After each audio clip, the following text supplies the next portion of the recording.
but I think it's very popular. When they hear that it's having to do with nuclear weapons that could take out Los Angeles, could take out major cities very quick. When they hear that, when they're explaining, I'll tell you what, when we explain it to people, I don't really have enough time to explain to people. I'm too busy getting it done. When they understand, I think it's frankly very popular. Right. Trump just doesn't have time to explain a damn thing to the American people or sell this Iran war to us. He's just too busy getting it done. Getting what done? Destroying the global economy by ensuring the Strait of Hormuz would be closed? Doing away with 20% of the globe's oil and gas because it can no longer transit freely through the Strait of Hormuz? Is that what you're getting done? Is that what you're getting done? Honestly, talk about cope. There you have the president of the United States, Donald Trump, downplaying just how unpopular the war against Iran happens to be, with the latest New York Times Siena College poll showing that 64% of Americans totally against the war, they feel that Trump made a major mistake. And in fact, there are a ton of updates on the war against Iran, including some clarity, some reality, some credible information about the real reason why Trump called off the strikes against Iran this week. Also, Netanyahu begging Trump to reignite kinetic war against Iran. And finally, turns out Israeli TV accidentally leaked a secret plan to seize Iran's uranium. So why don't we start off with setting the record straight on the real reason why Trump decided against striking Iran. Now, initially, Trump had claimed that he made the decision after UAE and Qatar leaders asked him to hold off. He said 3 Gulf leaders requested more time to work out a nuclear deal. Fascinating. This is his direct quote, as reported by the New York Times. So I was called by these 3 countries, plus others, and they're dealing directly with our people. And right now, Iran, and there seems to be a very good chance that they can work something out. If we can do that without bombing the hell out of them, I'd be very happy. Iran has made no movement on what they are willing to do in order to end the war and settle on a peace agreement. They're still very far from one another. You want to know why? Because Iran really has no reason to concede a damn thing. They have won the war so far. They have their own version of a nuclear weapon. It's called the Strait of Hormuz. And they are certainly using that to their advantage. It is impossible to militarily take hold or take control away from Iran when it comes to the Strait of Hormuz. We don't have the weaponry for it. We don't have the manpower for it. So right now, Donald Trump is dealing with a devastating quagmire that has already had a negative impact on the global economy, and things are about to get worse because there's really no end in sight. By the way, so that's what Trump claimed about why he didn't strike Iran this week. However, after he made that statement, both the UAE and Qatar came out and said, we don't know what he's talking about. We did not say that at all. And then we get this fascinating reporting from the New York Times, which indicates that Trump was advised against the strikes due to Iran regrouping during the ceasefire and getting even more savvier in terms of our military movements. Now, the piece that I'm talking about is incredible because the most important part reported in this piece was literally in like the second to last paragraph. I'm not kidding. But don't worry, I read the New York Times, so you don't have to. So let's get to the details of what they reported. US military officials say that the Iranian regime has demonstrated enormous resilience and the ability to inflict significant damage to the region and on the global economy. And so far, Iran's nuclear stockpile has not been touched. So there was a US military official who provided information to the Times as a source on the condition of anonymity, of course. And here's what we learned about why Trump was advised against striking Iran this week. And it wasn't by the UAE or Qatar.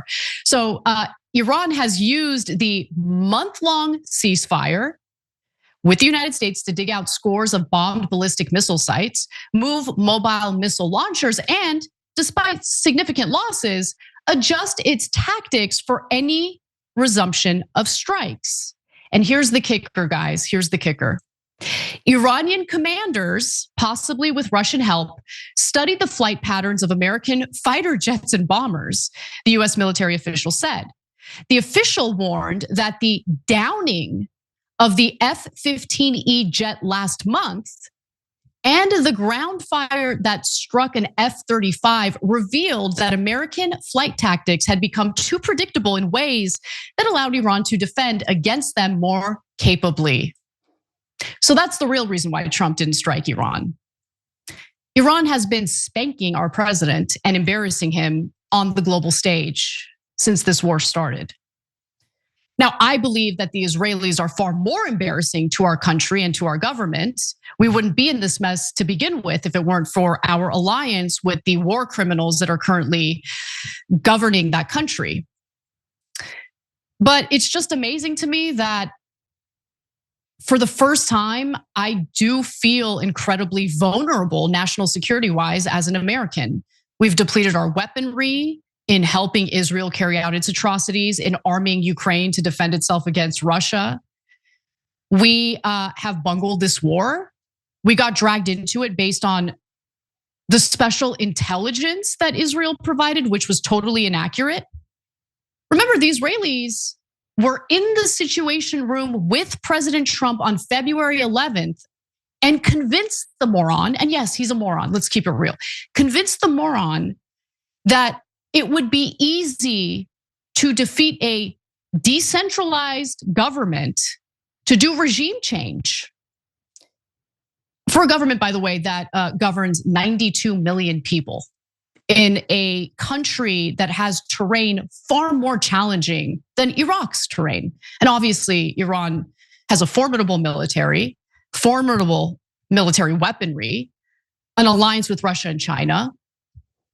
It's just the lack of intellectual curiosity demonstrated by the president of the United States is terrifying, because when you don't really care about these details, when you're not curious about these details, it's way easier to be manipulated by war criminals, namely the Israelis, and that's what happened here.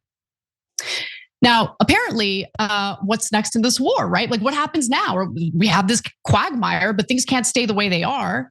At the end of the day, the Strait of Hormuz remains closed, so something needs to happen. Well, apparently, while Trump called off striking Iran this week, Benjamin Netanyahu has been in his ear in order to persuade the United States to go back to a bombing campaign against Iran. What that would accomplish, I don't know. Every military expert that I listen to, that I read from, people who actually know what's going on, they're not working for think tanks that profit off war, they're not defense contractors, they're just military experts who understand kinetic action and whether or not things can be won militarily.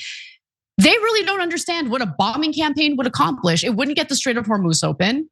It's not going to topple the regime. It's just going to kill more civilians, possibly more members of the IRGC, but obviously killing members of the IRGC hasn't really worked so far. So what are you going to accomplish by doing that? Nonetheless, this is exactly what Netanyahu wants. This is the only speed he operates in.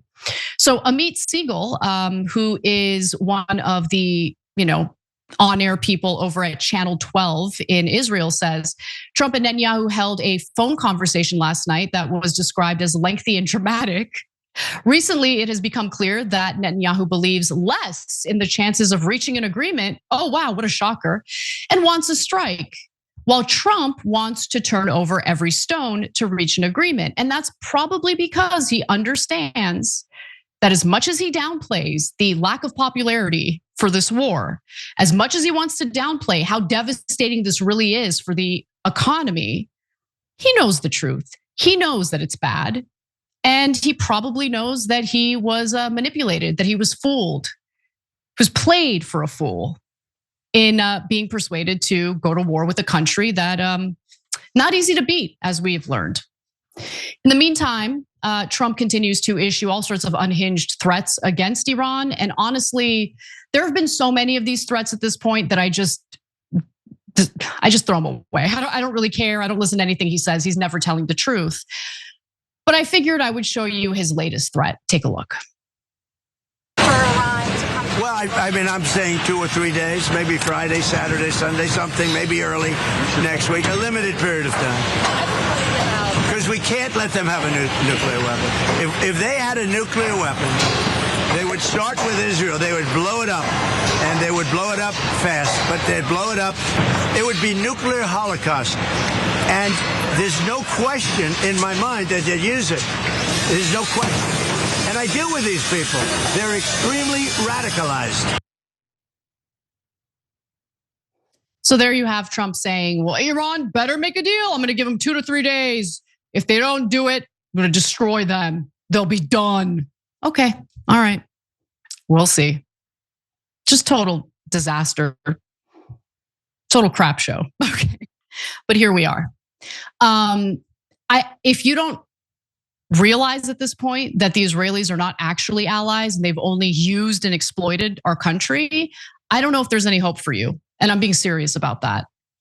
We should not be involved in this war. We don't benefit at all. Even if we accomplished everything that Trump set out in the very beginning of this war, it still really would make no difference in our lives.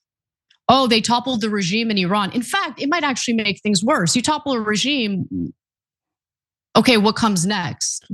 Oftentimes, especially in the Middle East, there's a power vacuum and then some, group we don't like takes over. Then you have a refugee crisis. Europe would be harmed by that far more than we would, but do I deny that you would have Iranians trying to seek asylum here in the United States? No, I don't deny that. It's a country of 92 million people. So it would have been far better if we never entered this war in the first place. Every time you ring the bell below, an angel gets his wings. Totally not true, but it does keep you updated on our live shows.